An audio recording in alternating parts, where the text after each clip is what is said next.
And we're live. Spencer, you're not even going to start with Dream It, Believe It, Become It because it's not that show today. No, but we can still have it on Dream It, Believe It, Become It because you know how it goes. Visualize to materialize. Yes, Period. sir. Yes, sir. Okay.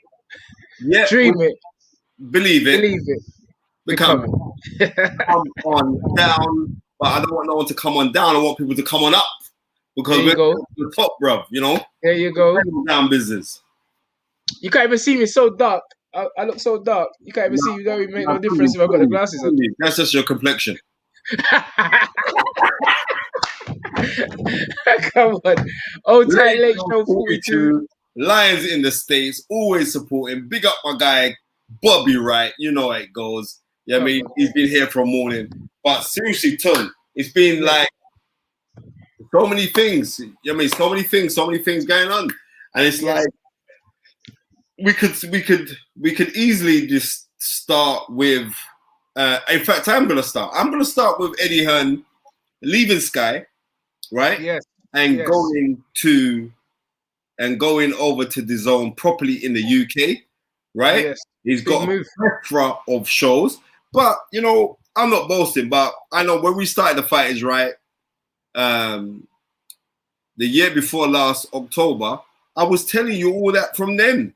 And Tunde was like, all right, calm down, Spence, you can't be saying those things. I said, what can't be saying? I'm telling you that he's going to go. You cannot hold back an ambitious human being like Eddie Hearn. And he's not here just to sit at the table. He wants to be the cook. He wants to be the carpenter. He wants to be the man that's making the cutlery. He wants to do everything. And I can't knock you for your ambition. But while you're here, make sure that other people are fed as well. That is what I'm saying. Yeah, I mean, you did say it, and I was like, you can't really be making those kind of accusations, and there's no proof. Well, but it seems like you knew the inside information before the rest of it. Tunde, it's quite obvious, yeah. If you bring a man into your camp, right, and he studies the game and sees how it's going, yeah, I'm saying how naive and stupid were the people at Sky thinking that he wasn't going to do this move. Right? I know the inside scoop. So I know that the guys at the time who was the head of Sky Sports was saying, no. Eddie, the head of Sky Sports Boxing, no.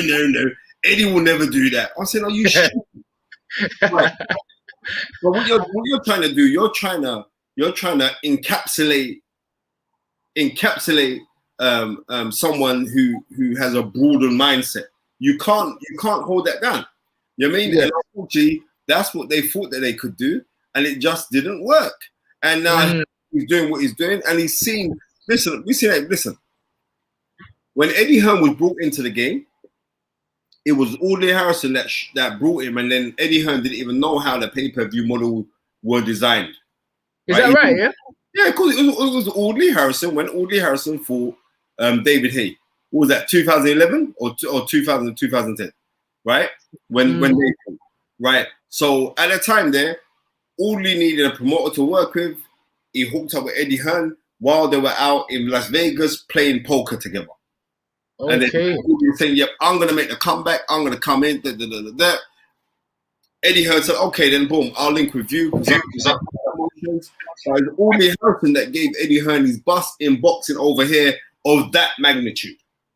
Right? Okay, listen, the Fight is Right or the Speaker's Corners fans and listeners are getting the exclusive again. Right, getting exclusive, right? So off of the back of that, I mean, Jack is the truth. How you doing? What's good, family? Everything's good at our end, bro. Big up yourself, right? So when that happened now, he started to understand the scoop. He didn't have any fighters. Tony Bellew and Darren Barker. He had no fighters. And then he just built up. And I'm saying you cannot stop a man's ambition if the man has ambition. And Eddie Hearn has proved to us that the man's got ambition. So I can't turn around and knock the guy for anything. I've got to commend him. I've got to rate it. And that's the truth. So do you feel that this move actually benefits the boxers And if so, how does it benefit the boxers by having rival promoters? My learned friend, I know you're asking me that question for the viewers and not for yourself. Of course. Right. Obviously, it's going to help the fighters. The reason why is like when things were just stronghold, and they were stronghold, by one or two men, right? Yeah. Yes. Either you had to go to Queensbury and Frank Warren, or you had to go to Matchroom, right? Yes. Now, Sky is still in the game, so Sky are going to have to up their game because I don't know, and this is no disrespect to the guys at Sky, because, you know, I was there for 8.5 years, and I had the world's largest boxing podcast at the time, which is no longer the world's boxing highest. Bro.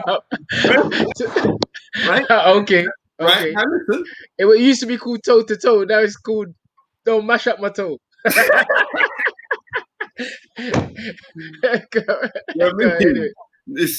it's got the toes gone low. But what I'm trying to say to you is when Eddie Hearn now has got his guys on the DAZN, he's going to get second guys running to go fight on his show, right? Sky are now in it now because they're with the Ultimate Boxer team, right? The Ultimate Boxer team. But, and this is no disrespect to Ultimate Boxer team, the guy, Ben, he's my guy. Got a lot of love and respect for him. But unfortunately, he's a newbie in this thing, right? Yes. I mean, you say, can I? Oh no, finish what you're saying because I want to ask you. Tunde is a newbie in this thing. Yeah, no, that's not actually what I was gonna say. I was gonna say, I know you're saying it benefits the fighters, but does it actually stop us fans getting the fights that we want to see because of the cross rivalry with promoters? Well, we've seen a massive cock up when we're dealing with rivalries and promoters sitting down, and we saw how things just mash up with Anthony Joshua and Tyson Fury. So, right? But here again, when you are, this is what I realized. I remember a few years ago, this one I was promoting. So we're talking maybe about 8 years ago, and they brought in a group of promoters to the British Board of Control, and we're speaking about how we could better the game. And we were all sat down there. I remember in the room, it was myself, Frank Maloney at the time, who's now Kenny Maloney, Andy Ailing. Why do you have to say that for? Because he was Maloney at the time. No, I can't. Bro, you wasn't Kenny Maloney at the time. All right, go. Don't let me distract you. Don't let me distract you. Go. Right. Who else was it? Mickey Hellier. So we're all in the room, we're sitting down and we were talking about how to improve the game, blah, and everything else, right? And I remember, and it stuck with me. Spence, hold on. We've got planes flying above.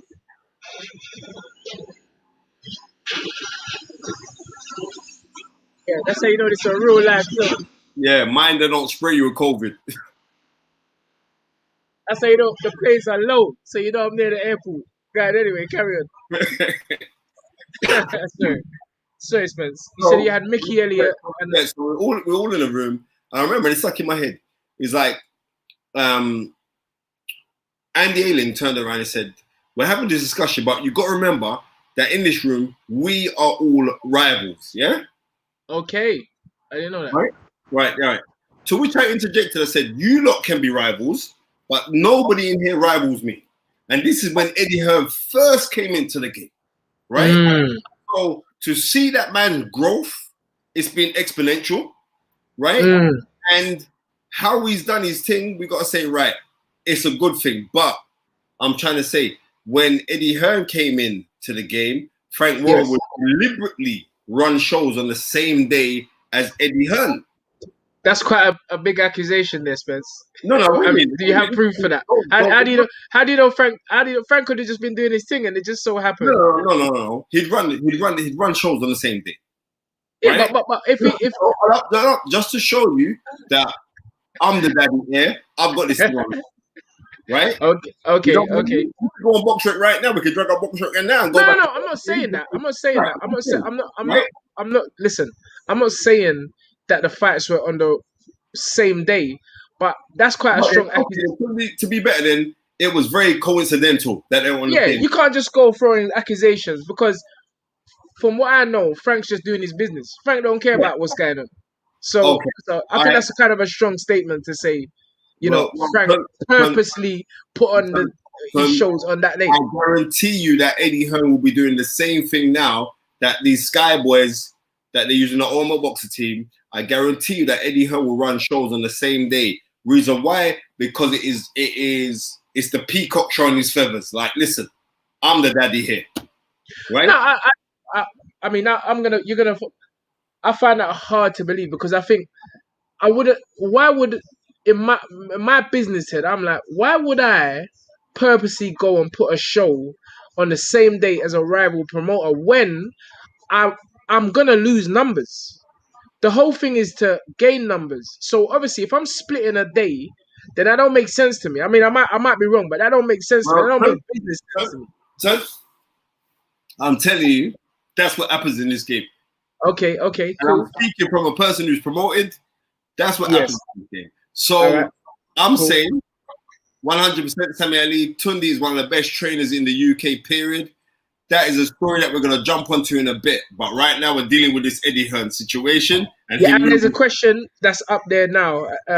After you finish saying what you were saying, what does this mean for matchmaking? Will networks want to abandon pay-per-view for subscription fights? But I think you finish what you were saying, Spence. I mean, no, we're seeing it, Jack. No, I don't think that's going to be the case. Because I think if something's good enough, then people are going to jump on it. And this is how I see it. I see like with DAZN, right now, it's not pay-per-view model. I think eventually it will be a pay-per-view model. Big up Darren Cummins. Salute to you too, my brother. I'm saying I think eventually it will have to be because in order for them to give the fighters the financial rewards that they are looking for and seeking for, Anthony Joshua hasn't signed. Anthony Joshua still got 1 year left.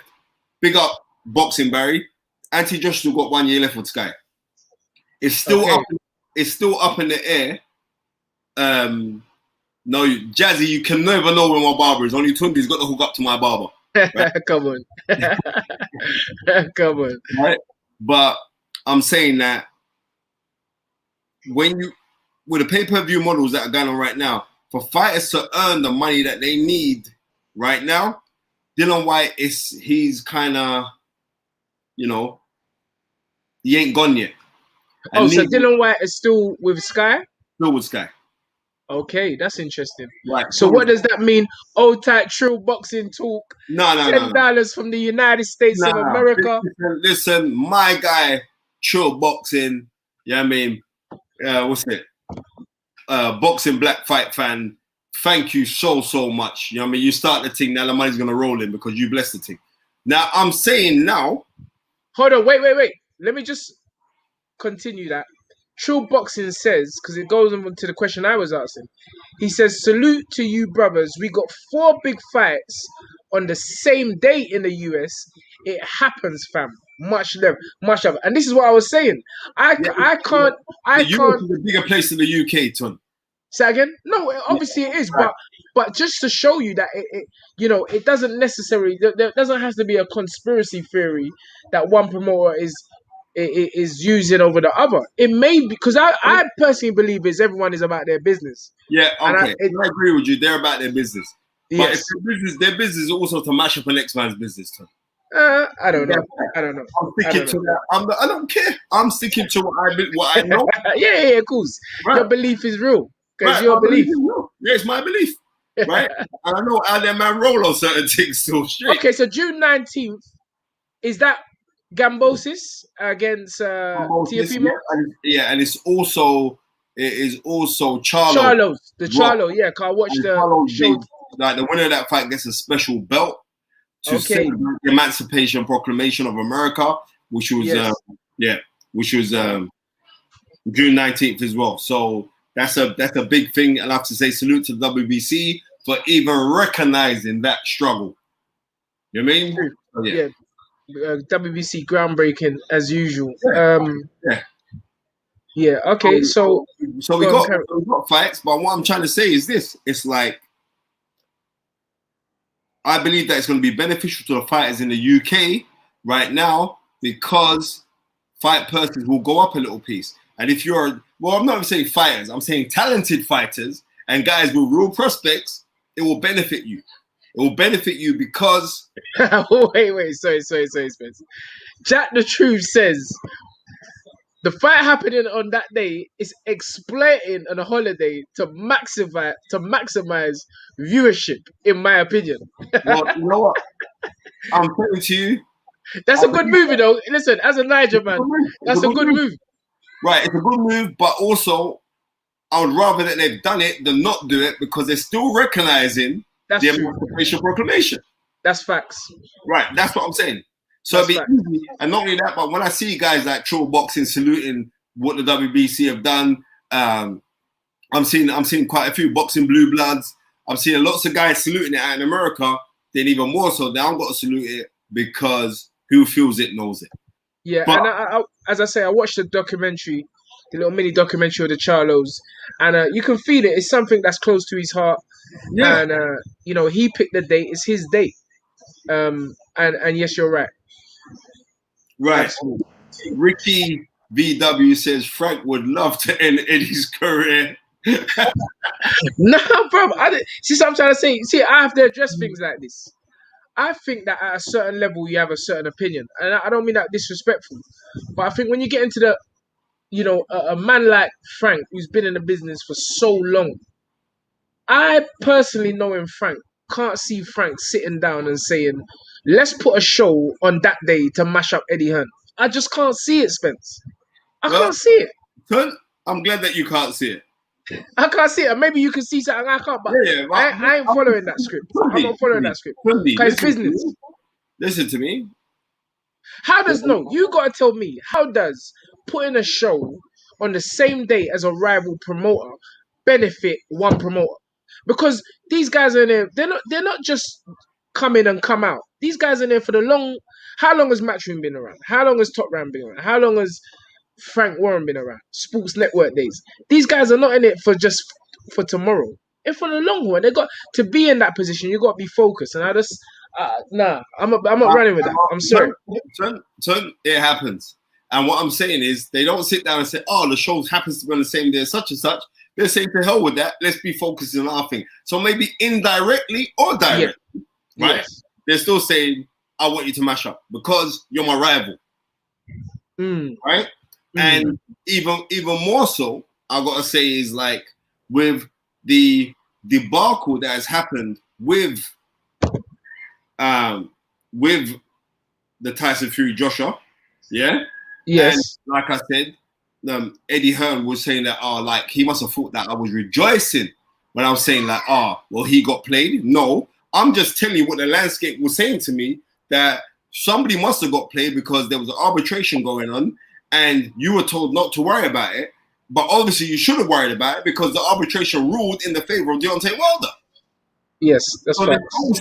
Obviously, somebody should have known. So when Eddie Hearn sitting there, you saw the thing where he said, "Oh well, Spencer Fearon said, oh, I got played." That hurt him, you know. That hurt Ed. That hurt him. You should have said that. Well, could be. And you know why it hurt him? Because, you know, Ed's, we're all around the same age. A man remembers Sega Mega Drive. Tunde, I'm not mocking Eddie Hearn because I know you know. Yeah, I know you would never do that. I'm just telling you how the thing goes. I believe, like many other people believe, that at that situation there, that what happened, that you got played, right? Now, out of everybody that you could talk about, you mention my name, right, throughout? Yeah, because you're influential, a powerful person. So, you know, go on.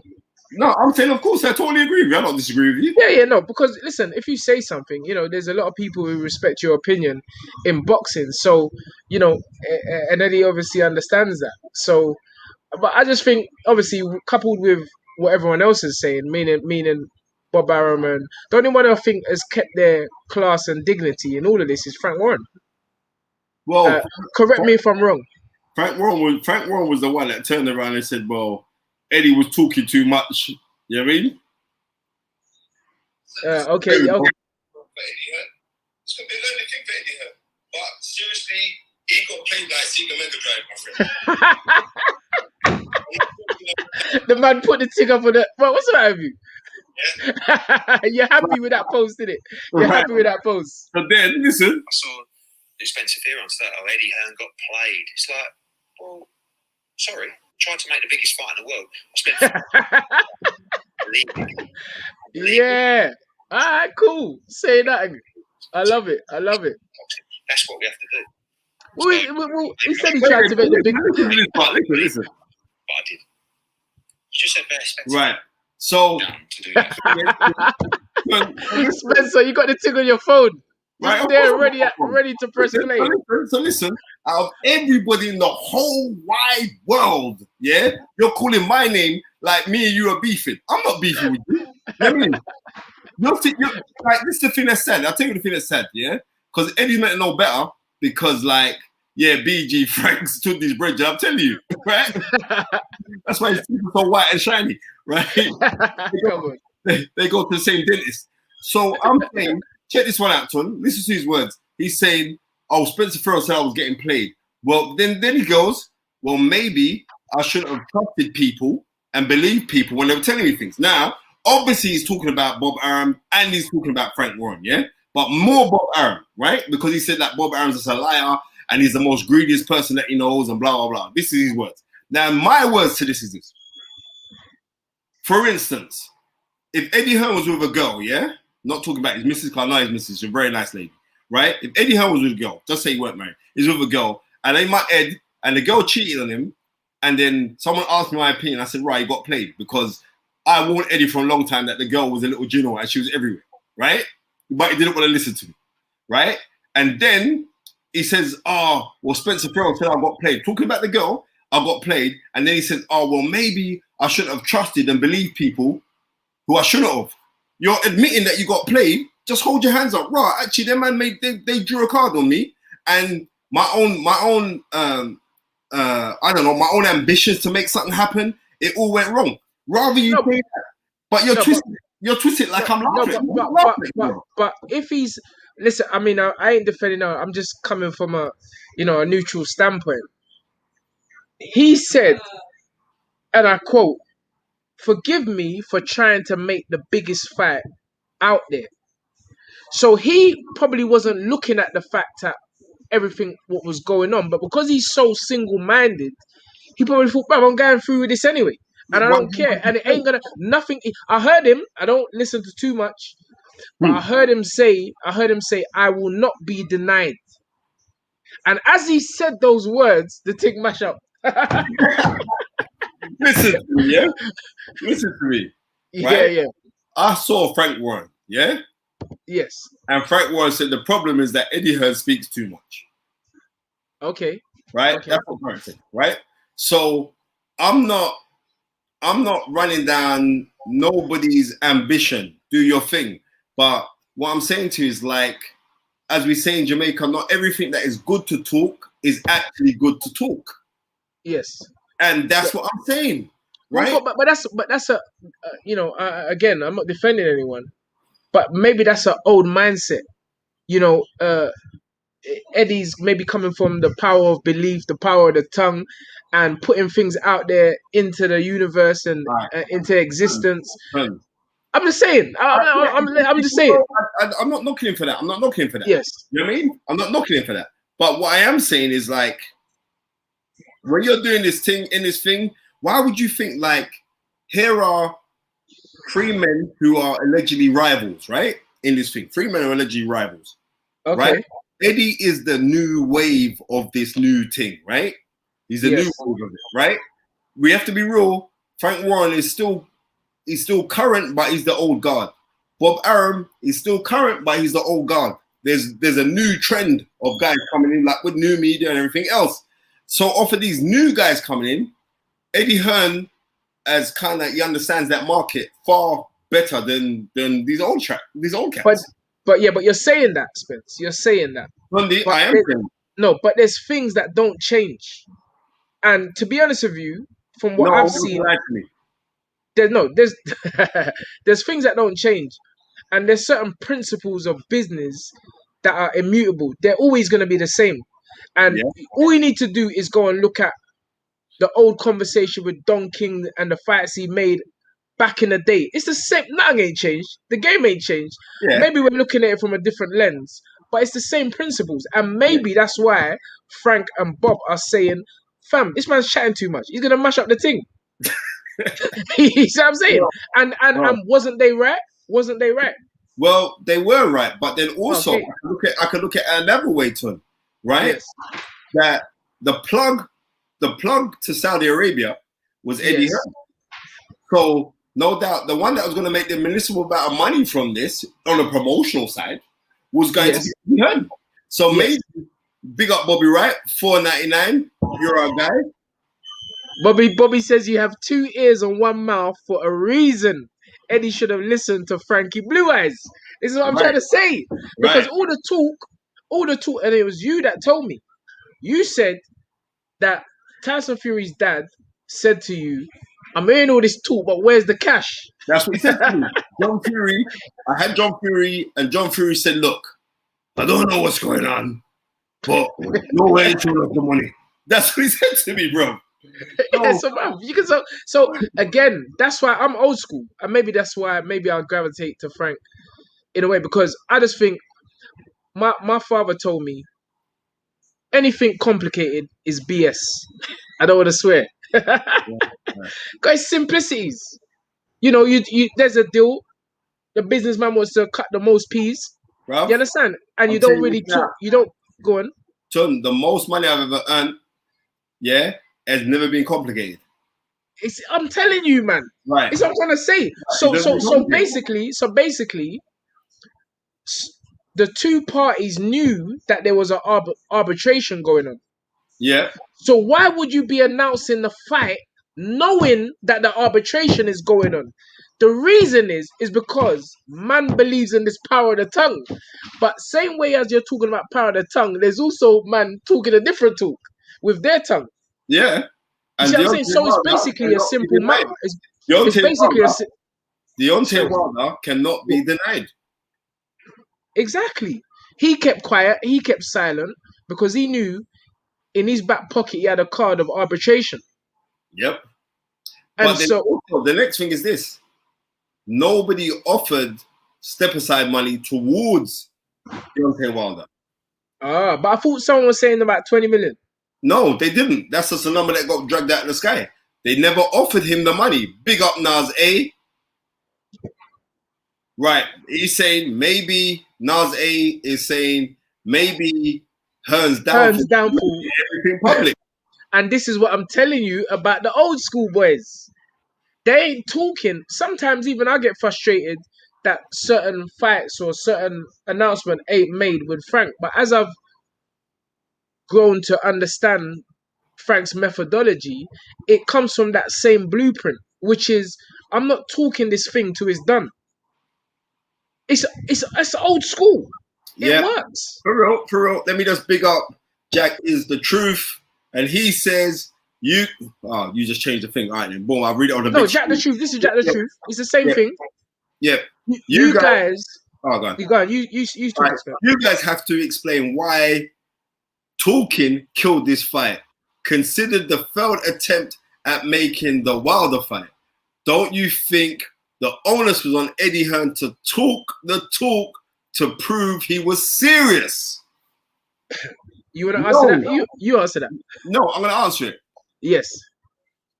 When you're dealing, this is what I'm trying to say. Sometimes, and this is what Frank Warren said. Like sometimes Frank Warren, like call it ego, call it how things should be done. I'm old school. Like Frank Warren would say, like I think everything should have been announced at the same time. Yes. Wait. Go on. Yeah, unfortunately, Mr. Hearn likes to do things first. Yes. Remember what Denzel Washington said? Remember what? Let me remind you what Denzel Washington said. Oh, go on, Tom. Go tell him. No, but I like when you say it. So you say it, brother. Denzel Washington said, the thing about today's people is we just want to be first, regardless of if it's true or not. There you go. We want to be first. Right. There you go. The late show for the $5. Thank you very much, my man. Right. So that's my thing when it comes to dealing with all of that rigmarole and everything else. I ain't knocking nobody for doing what they are doing. You have to do what you have to do. But what I am saying is there is also a principle in this. And when you're dealing with guys who are not singing off the same hymn sheet as you, right? Right. Where you're out singing Elton John, they're singing Pavarotti. So therefore, let things run concurrently. And it didn't happen that way. And when you're dealing with this, let's be real, you're dealing with egos, you know? You're dealing with egos. Well, I wasn't there. I'm not there in around a meeting when these guys are doing their business. But I do understand. I guess I understand both points or both views, Eddie's view and Frank and Bob's view. You know, they have a certain methodology and the way they do things. And with a fight which is so delicate, a fight where promoters are going to be crossing and working with each other, I think there has to be, I mean, this is just common sense, there has to be that unified opinion where people release things at the same time. You know, you can't make an agreement and then it's like if me and you said, yeah, we're on at 6 and then you fly on at 4:30 and I'm there sitting down 5:15 thinking, yeah, we're not on till 6. We're not singing from the same hymn sheet. Yeah, and I think, go on. How can you synchronize with a man that's your rival? Yeah, well, this is going back to the point what we said. Is this deal gonna benefit fighters? Because if you have too much competition and one of the guys has a fighter that's drawing so much money against a promoter that has a dangerous fighter that's not drawing money, the fact that there's the cross rivalry and that it won't stay in one house could stop us from getting the fights we want. Right. But what I'm saying is it's going to benefit the fighters. It's not going to benefit. How? How's it going to benefit? Right? Because in order to keep fighters in your stable, you're going to have to pay them more money than you used to pay them. Otherwise, they're going to bounce.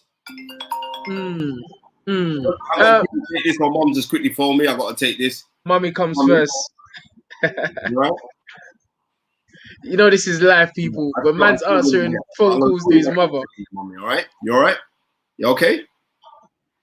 You all right? All right, love you, mommy. Bye.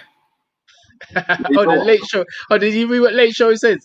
He said, I got a guy here at my job that likes Frankie Blue Eyes, and now he's trying to do the shoulder hitch.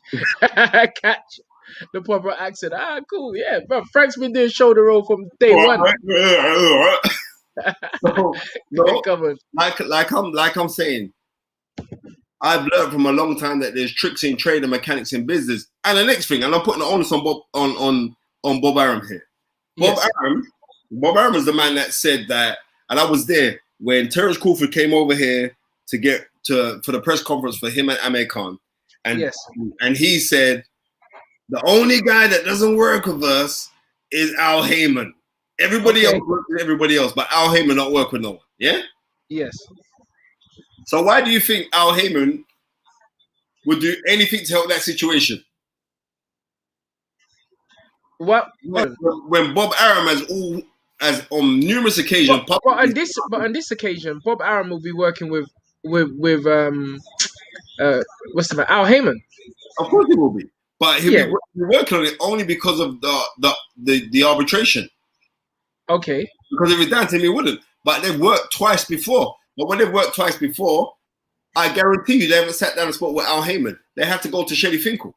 But on this time here, they didn't go to Shelly Finkel to make Shelly Finkel an offer to say, all right, then maybe pass it over to Al because this could be the stumbling block in making this fight happen. Listen, again, you know me. If it's complicated, it's BS. The fact is, a contract was signed. Right. For 3 fights. So I think it's a bit, what's the word? When you're just taking it for granted that you think you could just pay a man a certain money, he's going to step aside. Exactly. Because Wilder, you've given him his first defeat. So now his first fight back, he's fighting for pride. More than money. He's already got money. All right. So I think it was a thing that, you're valuing a man's pride over his money, and on this occasion, because he's saying, bro, I heard Deontay Wilder said man was working juju for the fight.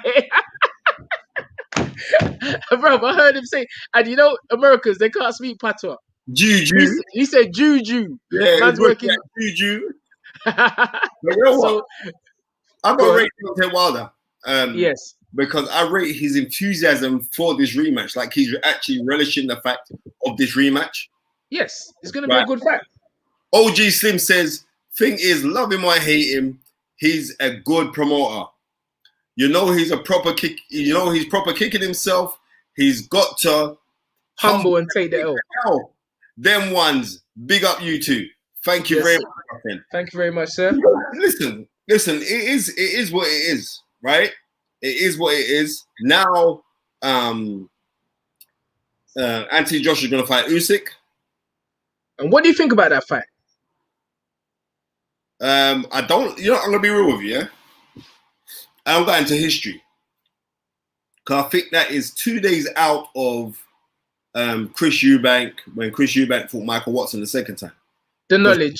Yeah, Chris Eubank fought Michael Watson September 21st, 1991. The knowledge. Right?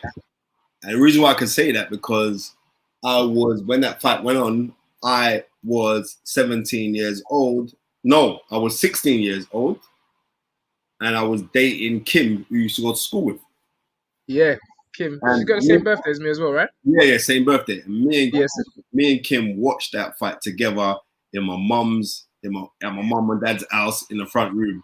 And I remember when Eubank done Watson, I was jumping for joy. Because I said, yeah, and not realize that the man was there paralyzed. My battery's running low. Go and carry on, Spence. Let me see if I can get my charger somewhere. Yeah, go get your charger, Ton. Yeah. Quick. Let's run back into the thing. So I'm saying, this fight, at that time, Eddie's father said that he would never, ever promote at Tottenham again. Now the fight is happening at Tottenham. This is going to be the first time that there is a fight. So it's going to mark the 30th anniversary of Chris Eubank versus Michael Watson. And it's going to be on Tottenham Hotspur's ground. So because of that, so I'm educating you guys on here now. Because of that, it's 30 years, nearly to the day that fight happened. For them, I'm saying like omen signs, maybe it's not a good thing. But I still do have Anthony Joshua winning that fight because I think Anthony Joshua is not as technical as Usyk, but I believe that Anthony Joshua is tougher and will stick it on him.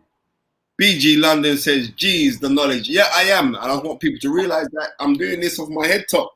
But when I looked at the dates, I'm saying, ooh, it's kind of synchronized to the time of Eubank versus Michael Watson. The second fight. So because of that, I'm saying it's going to last. That's going to mark its 30th anniversary of that fight. I'm not the best of minds for that fight, to tell you the truth. But I still think that Anthony Joshua will be victorious against Usyk because Usyk has had 2 fights at heavyweight. Derek Chisora gave him a fantastic run, and Chaz Witherspoon made him look good. So maybe, as we look at it right now, I'm saying I'm not too sure. I'm not too sure about Usyk as a heavyweight because he's been undefeated in his last 2 fights. Oh no, Spence, soon come. You still there? Yeah, I'm still here. I was just telling him, like, it's going to be 30 years to the day of Michael Watson, Chris Eubank for the WBO World Super Middleweight Championship. And that was for the vacant title that was vacated by Tommy Hearns. Tommy Hearns being the first man to win the title.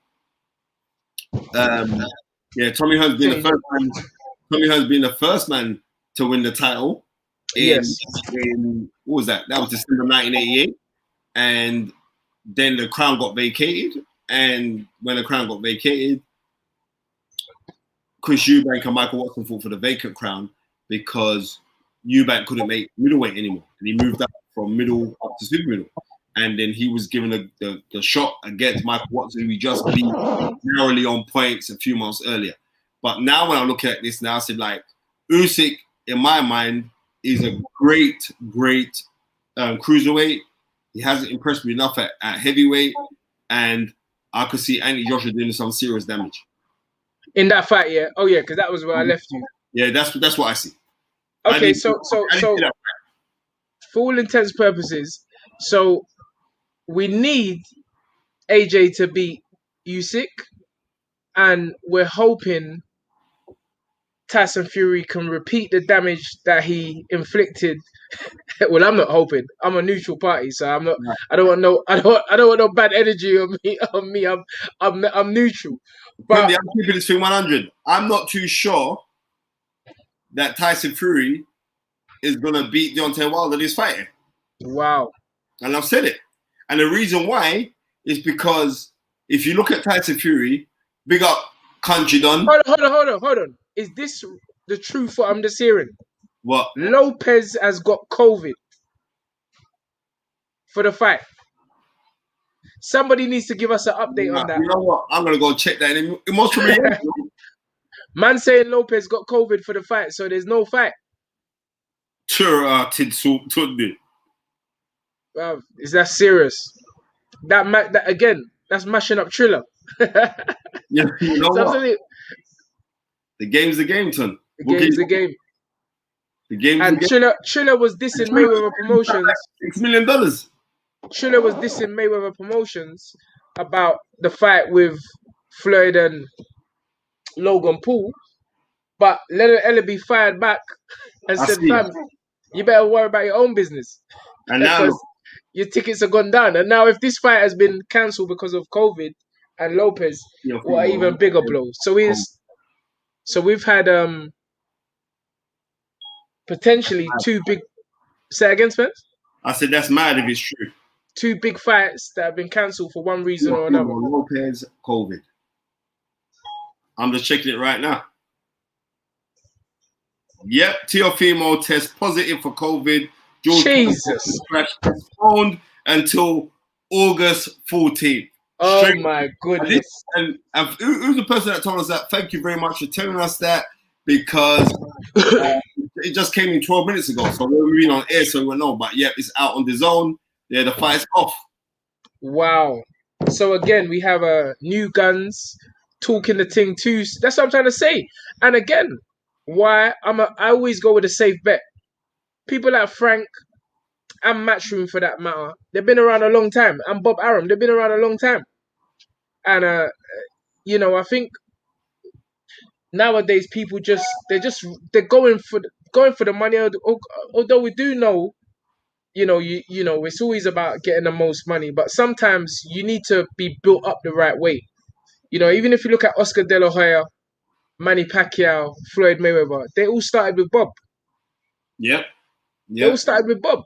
You look at the biggest stars of British boxing, they come from Frank. Right. May I also say, except for Lennox Lewis. Except for Lennox, yes. But may I also say that Mike Tyson left Triller after busting him.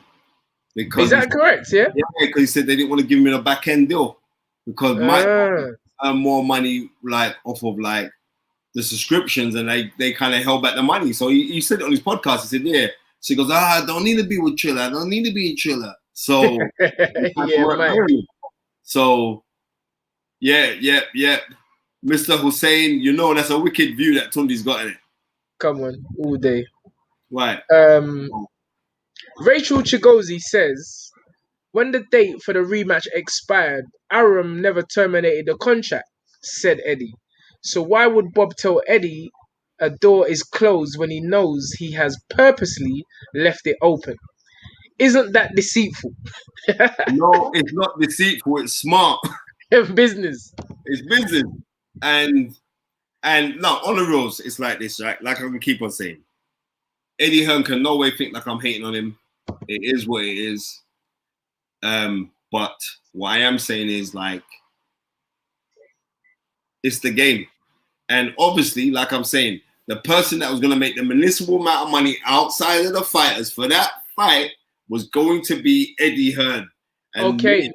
Maybe, just maybe, those men sat down and said, you know what, we're going to teach these young whippersnappers something to go through. And it's that's possible. It's possible because you have to have respect. Yeah. Right, you can't be Respect the things. calling Shelly Finkel, Shelly Winkle all the time. Oh yeah, see, all that's disrespectful. All of that is disrespectful, brother. But Yeah, you know what? Maybe that's how he rolls, but that's no, not. I do personally believe though that if the money was available, I think they would have took it. I think all parties would have been happy with it. But again, the final decision has to go with Wilder. And if he was to win the arbitration as he did, why should I benefit these man? Exactly. Well, I'm about myself. Exactly. So, and again, I never heard Frank announce the fight. Exactly. Yeah, I never heard Frank announce the fight. I heard everybody else announcing it. Or I didn't hear Baron announce it. Right. No, I didn't. I think go on. Nick Palmer just turned around and said, 61 in the chat, smash the like button. Come on. Right. And this was random as well. We haven't planned this. We haven't planned this. Listen, child, we're gonna do this a couple hours. Lady Shan is on my live, and she said Tio got COVID. That's correct, Lady Shan. Yep, COVID. We're on YouTube as well, lady. We're live on YouTube. But yeah, Tio's got COVID. Yeah, I mean, and wait. Rachel says Frank was always consistent. True, Tunde. I'm telling you. Frank, that's what I call him Frankie Blue as. He's consistent. Anyway, and let's just end this conversation on this. When I started out, Spencer Fearon was really giving me a push and telling me, times where I got criticised, he was phoning me up and saying, "Oh, listen, and I will always try and help Spencer and pick up his calls, but there will be times where I say pick up the calls from Spencer Fearon, and I know he's going, oh, look at him now, big time. So sometimes it's just a time thing. But it's very important, whatever you do, to remember who helped you. A bit like I felt. I'm sure there's people who helped you to get to where you are today. Actually, fucking me, to be honest with you. But he's a charismatic guy, though. You got to take your hat off to him. He's a very charismatic guy. But again, Spencer Fearon. Right. Again, Spencer Fearon's name is in people's mouth. Right. So therefore, I just want man to know. He has to remember there's times where he was getting gunned and he was close to tears. And it was man like me that used to pop him up. So don't you never need to say that. You didn't need to say that. No. But it would take the pressure. Right? The man's learned to take the pressure. I'm just telling you now. So I'm not sitting down looking at anybody's demise because I know how this thing works. You know what I mean? And if you're looking to dig a pit for someone, make sure you dig two, one for me and one for you. That's number one. And also, when you're happy for someone else's success, yours is just around the corner. But the thing about it is like you not making it or you making it doesn't affect me. But you making it is better for me than you not making it. And that goes out to everybody. So when Eddie Hearn's calling my name, I woke up that morning, I turned on my phone, I had 600 new people following me on Instagram. So I said, thank you very much, son. How'd you like that one, sunshine? So I'm not arguing about that. I just wish you lot the best. But now we have to move on. You know why? Because today was the press conference and we can't call it a comeback because he's been in for years, right? But Anthony Yarde is going to have his long-awaited return to the professional boxing ring. And Tunde, who picked that opponent? Because you picked an unbeaten guy. Don't you think you could have picked somebody slightly a little bit more easier for you to go and practice your shots on? Well, now that I think you're team as well. That's a great question, Spencer. I think, let me take my glasses off. I think we're at a stage in our career, because I've said it. Anthony Yarde's boxing career was meteoric, or has been meteoric. You look at the light heavyweights currently in the UK. How many of them have fought for a world title? Three guys. Callum Johnson, 1. Yep. How many years? That's 1. Anthony Yarde, number 2. And Richards, number 3. Okay. So there you have guys, Callum Johnson, Commonwealth Games gold medalist, a very respected amateur, very experienced. He fought Beterbiev after how many years as a professional? I'll tell you. 8 years. 8 years. 8 years. Someone with a huge background. Craig, we know Craig. Craig is our guy. Support him from head to toe. He's our man. Even Craig, 5 years. Craig had an amateur career. Fought Boatsi, I think, twice. Had an amateur career. 5 years. Anthony Yarde, 12 fights, 12 amateur fights. Took us 4 years. And in those 4 years, became a global athlete for Adidas. So we got to the top of the mountain. I remember I said it. I think the phrase was, I'll remember it soon. But the fact is that we got to the top of the mountain so quickly, and we didn't just fight an ordinary champion. We fought somebody who was recognized Ring Fighter of the Year for 2 years before that. I think 2015 and another year, but he won it. So it was a big step up for a fighter so inexperienced, but we got there quickly. So having set the bar so high, we are now in a situation whereby we can't just fight no ordinary person. The thing is, people thought we was fighting ordinary people from the start, but we wasn't. Anthony was just doing what he did and making it look easy, but any professional fighter knows, or anyone who knows about boxing knows that there ain't no easy fight. Once you step through those ropes, it's very, very challenging, and even more so when you haven't had the amateur experience. Mm-hmm. But we done it, and not to elongate the question, but we're at a stage now, bruv, we ain't taking it's got to be entertainment, and we want to entertain for fight. And it makes me laugh because there's fighters who are way more experienced than us, who's fighting lesser opposition than us. But yet, the spotlight is always on us and the scrutiny is on us. But you're right, Spence. It's not... taking an easier opponent, Tunde. We could, that's what I was just about to say. You're right. But no, because I just believe that the stage we are, the ambitions, what we got to have a fight to test ourselves. It's all about testing yourself. It's all about, knowing if you're good enough. Because if you're not, what are you wasting time for? Well, you got to earn £20? It's boxing. You want to be ambitious. You want to set yourself goals. You want to be a world champion. And I just feel that if you don't test yourself at a certain stage of your career, it ain't going to happen for you. So, I guess we could have picked an easier opponent, but what would that have done for us? Well, what's the guy's name? Atra. Atra, who's 17-0, Tunde. Yes. 12 KOs. Yes. So he can punch. He's from Germany. I've seen a couple of his fights. Yes. And one thing we do know about the guy, he can punch. Yes, sir. Right? And we know this 2 years ago, he was boxing as a super middleweight. So this is his second professional fight as a light heavyweight. Yes. Did you look at that in consideration to say, okay, well, what? Because he's quite a tall guy, too. Yes. You know what I mean? Got 7% knockout ratio, and you know what I mean. This is going to be his 5th year as a professional fighter. Yes. So it's not. It's actually 6 years as a professional fighter. Yes, so, sir. Yeah. Well, listen. Say again. Who picked the opponent? It's a collective. It's a team. All of us. Remember, there's been fights that they've offered us in the past. We've sat down as a team and we said we ain't taking that fight because every opponent we sit down. Although Ant is always like, if it's all right with you, it's all right with me, because Anthony's a fighter. But the thing is that I always have to have my thinking cap on. The style of the fight, and you got to remember. Even with our last fight, we didn't need to fight that fight. We were put in a certain position where we just want to fight and get to the world title because we got there so quickly. There is no higher than where Anthony Yarde has been in the sport already. And I read a statement. Some fighters have never got to that position. Never in their whole career. And I just told you that.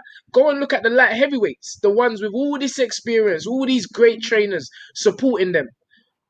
They even fought for a world title. Come on, man. Spence. They haven't even fought for a world title. So 100%. you know, I just Yeah, I mean, yes, for the sir. 499. Yeah, I mean, he's saying that he'll be at the fight, and yep, and we can't wait to see you. Come on. What is it? Bronchi Malik says Spence needs to come onto the team. He's been with us. And I'm saying I'm already on the team. I don't need to actually be there. If you know that Tunde's phoning me in the changing room, certain times Tunde will phone me when the fight's going on. He phones me after it. I'm with my brother. That's my brother. So it is what it is. And you're gonna see a different Anthony Yarde. And the reason why I ain't letting out the tricks, but I have never ever been pestered that much about boxing from anyone like I've been pestered over the last few months. A joyful pester, but from my brother, from another mother, Baba Tunde Ajayi. So I just You're know. on the team. I'm really looking forward to seeing Anthony Yarde fight. And plus, you've got James Cook working with you in the corner, MB, my old trainer as well. What made you decide, out of all the other plethora of other trainers out there, why you decided to go with James Cook to be up in the corner with you and Anthony Yarde? A number of reasons, but the main reason is energy, family. You know, we don't need to be looking over our shoulder, worrying about James whispering into the fighter's ear, telling him nonsense. I don't need to worry about that because James has been there, seen it, done it, got the T-shirt, and he's an MBE for a reason. You know, a very well-respected man in the sport of boxing, and to be honoured by the Queen on the Queen's honour list is a big thing because they check your record. They check everything from head to toe. You know, we ain't getting on that list. I don't know about you, but I definitely ain't getting on that list because when they check the record, the Queen's, because you don't just get an MBE. Now, Tunde, we're bringing this thing up too much. My sister got MBE. One of my mates got MBE. I wrote the and letter. I bet you she's clean as a whistle. Yeah. She went on the road. She went on the road with me. But this the thing about this tune, I'm not clean as a whistle, and I was the one that wrote the recommendation for them. Okay. Right? But the credit check was done on your sister, not you. No, they checked me. Don't worry. But you are a well-respected man as well. So the thing is that not only the MBE, which obviously is a big thing, you know, it carries weight in this country. James has done it. He's a real fighter. You know, you sit down, British you talk. champion, European champion. Yes. Right. Yeah, and even today in the interview, I think Umar from IFL TV was talking, and James was like, "Listen, man, shut your mouth." The reason why him phoned up Lindian to congratulate him was because he's a fighter, and fighter is the only sport in the world where two men can punch each other and then have respect for one another after. So this is what James brings. You can't teach. I ain't teach. Maybe I can teach him something. He may learn something from me through observation, but humbly, maybe to use more cocoa butter. yeah, but humbly, I'm humbled. I'm humbled because remember, I said it today. I've never had nobody in boxing other than yourself, or certainly in the corner, that's really advised me. You know, and James said it. James alluded to it today. If Tunde done that on his own, what's he gonna be like now? Having extra pair of eyes, come on, man. Experience is to help Anthony finally fulfill his dream. But what we also said is talk is talk. You can talk the talk what you want. Anthony's just got to go out there and be Anthony Yarde. But I'm very happy that James is now with us. And even when we left, we were just cracking jokes. You know, like it's a family, Spence. It ain't no, oh yeah, you know, you're training a man and a man's folding up your fighter. A man's folding up your fighter and whispering things in his ears. It's not going to be like that. Because James has achieved and he's done a lot for the community. He has a gym in the murder mile of the capital in Hackney, working with the kids and troubled youth. So it just fits all round. And I know him and Anthony, they were cracking jokes from the minute the press conference started till the rest of it. And for me, I couldn't ask for anything better because I want to see Anthony happy. Because when Anthony's happy, he's very, very dangerous in the sport of boxing. And I'm telling you that that's going to be a serious thing. That is, I'm really looking forward to it. Nas A says, rest in peace, Kirtland Lang. And I got to salute the great warrior, Kirtland Lang, who passed away. I think it was last week. Yeah, it was last week that he passed away. Yes. We was going to do bits on it for a tribute. Yeah, Country, my bony fight, said James looked serious in that interview. In this place. Trust me. Country, I'm going to go watch the interview in a minute, man. Trust me. James like all on. The reason why he said that because they're a fighter. You know, James with his Jamaican patois accent. All right, let me be. Well, the reason why he did that, right, is because he's a fighter. Yeah, trust me. You can't tell me nothing. You're not a fighter. You don't know. He's very... Listen, man. Even standing with him talking today, it was... You know, James is like a book. You know, and as I say, one thing you can't buy is experience. No, you can't buy that. You can't talk your way into experience. And I've always been weary about... It's not that I don't want people around me, but I want the right people around me. Okay. And as I said, people talk about this word loyalty, but you can't show your true loyalty until you stand with a man who's at the bottom, who's fallen down. Everyone's low. Most boxers are low until they have their first loss. And then a man's like, it was his fault. But you can see, myself, Anthony, and now James Cook, it's a wonderful story. And the story is fantastic. And we just have to wait and see moving forward. It's great. What are you saying here? Uzi Zan says, Tun and Spencer, if you could train any boxer at the moment, who would be your choice to train? I'll answer Tunde's one, Anthony Yarde. Right? Yes. We can just get that one right out of the way. Yes. To be real, there's a couple little up and coming guys who I really do like. But like, if I could work with any fighter right now, apart from Anthony Yarde, but I'm kind of indirectly working with anyway because Tunde just pestered me for this knowledge right now. But I tell you who I really like to look at. And it's a kid that he's not really getting the dues, but seriously, I'd love to work with Devin Haney, you know. Yeah, but I told you, Devin is a... Yeah, because I'm saying I see little things what he could brush up on, but in order for him to brush up on that, he's got to be around somebody who's watched a lot of boxing, right? So Devin Haney would be one of them who I'd like to work with, and also Jack Bateson. Jack Bateson, he's the next one, and there's a kid who's a 6'3" lightweight called Gary Cully, who signed to MTK Global. He's the WBO European champion. I think he's like 15-0. I'd love to work with him. There's some other kids. What's the guy's name? Gary Cully. Gary Cully, yes. He knocked that some brother viciously the other day when I was doing the punditry for MTK's ESPN Plus show. The way he knocked him out was vicious. Where's he come from, Spence? He's Irish kid. Irish boy, yeah. I think I saw that. You're right with Keyshawn Davis, but the only reason why I'm saying I wouldn't want to work with Keyshawn Davis, who we're going to have on the show, is because I know Keyshawn Davis' trainer, Coach Tyler, and you know what you say, I'm just saying that far-fetched ones where I would never work with because I know Keyshawn quite well. So if I was to call Keyshawn Davis, I'd love to work with that kid as well because he's shown a lot of respect. But I wouldn't want to call his name because I know his trainer could get worried. Nick Ammer, Gary Cully is 6'2" lightweight. Yeah, ridiculously tall, but the youth can punch. He boxes, he throws neat shots. I like the kid. Good stuff. But yeah, so you know what I mean. We're an hour in. I don't think we need to go much longer. We want to congratulate. We'll go to hour 10, 6 minutes. Yeah, I just want to congratulate Tunde on the comeback because I'm gonna be real, and I don't like when Anthony came second best, and I still thought he won that fight. Yes, sir.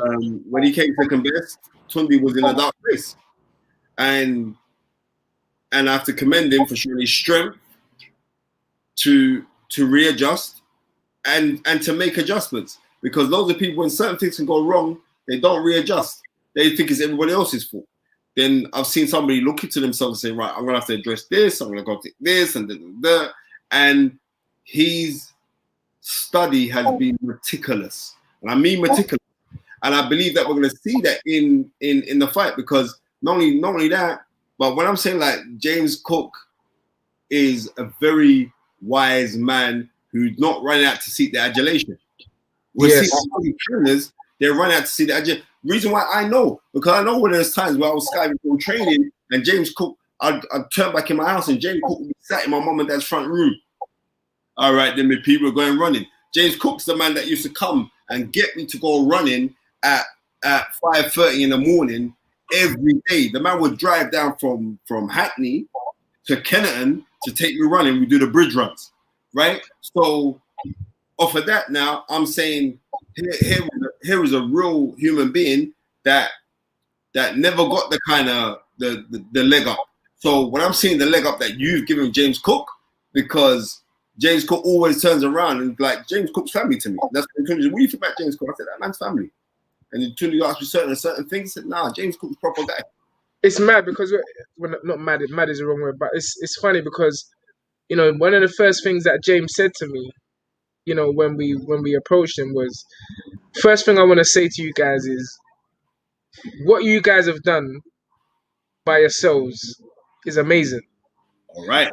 And secondly, what he said is, he's so admirable of Anthony because he really shouldn't have been in the ring after having the year he had that time, you know. But again, we don't want to keep talking about the past because it is gone.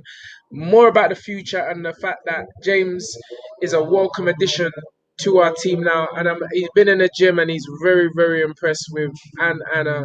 For me, again, I don't want to. It's never been a case of I don't want people around me, but I'm like, why are you coming? Why are you offering to come around me now?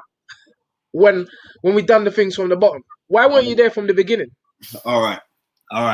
You see what I'm saying? You people want to. Oh yeah, they want to come in and add help now, but none of you lot weren't there when me and Anthony was driving around. We never even had shower gel to clean up our body after training. Man was driving around cars. Anyway, that's the past. But the thing is that I had to be selective around you know about the people that I want around myself and Anthony and Ade, because my thing is always I want the best for Anthony, and for me today at the press conference, seeing Anthony and James laughing and cracking jokes, Spence, you know what that means, bro? That's big for me. That's big for me because yes, I am a mentor, even father figure, you know. But now I can look at Anthony having fun with someone else who's a bigger man for us, who's a bigger man for me. Right. You understand what I'm saying? Even though he said I'm older than him in the interview, I said, bro, you ain't looked in the mirror, fam. But you see what I'm saying? It's all about vibration. It's all about having the right environment or being in the right environment. And I'm looking forward to Anthony having another set of eyes, ears, and advice, you know, when he goes out there and does what he's chosen to do in life. Yep. Bobby Wright just said, call me a fanboy, but I respect you both so much. My hats off to you both. Bobby Wright, my hats off to you. You are always supporting the team from day dot. And the nicest thing about Bobby Wright, let anyone dare say anything negative about Tunde Ajayi online. Let anybody dare say anything about Spencer Fearon online. Bobby, my military guy, is on them like white on rice. And that's why the greatest respect for you, Bobby, because you're a good guy. Good guy. Yes, Bobby is one of our, if not one of our, our most ardent followers, fans, brother. His family. Bobby's family anyway. It's not even a fan thing now. And he's and also Bobby's got a white collar show. I think it's in August. Is it August or October? He's invited us down, and we got. Oh wait, brilliant. 100%. We got to go. Bobby's a good Brilliant. guy. You know what I mean? When I've been doing the stuff at MTK Global Foundation, when we're feeding the homeless, Bobby's phoning me. I'm off that day. I'll come down and help. Real guy, man. Love him. Love him to bits. Yes, sir. Yes, sir. All right, Spence. Yep. Been great. First episode of The Great Debaters. And I'm sure we're going to be having more of these. I'm really, listen, it's press day. So this is why I jumped on it. Because, usually you wouldn't even hear from me at this time or this stage of the fight. Just today's, just under 4 weeks, I think now. Okay. So I'm really off. But when it's press, this is part of being a manager and a trainer. You got to do your job. You can't, and it's all part of it. It's the entertainment business. You got to give the reporters and the writers something to write about. You can't just sit under a rock and just do your training in the gym. So today's press day. I think there'll probably be another one closer to the fight where I'll be, vocal and be able to speak. But for now, we're in camp and we're looking forward to July the 10th. And, Anthony Yarde always aims to put on a show. Right, and big up the Miller family. Right, Bobby Wright said it's November 18th, so we look forward. What's November 18th? Oh, his show. Okay. So, yep. And you know what? Tunde knows in closing, even though it's the great debaters from Speaker's Corner, but we have to say, dream it, believe it, become it. Come on down. Thank you so much for the support, the love, and before you go, like, comment, subscribe, and keep it. Stamina for Sale YouTube channel. Peace, 2 fingers. I'm out. The Great Debaters, and we got to come up with a line for the Great Debaters, Yeah. Yes, sir. All right. Have a good evening, Spence. Yes, brother. And thank you for everyone for joining us. To the next one.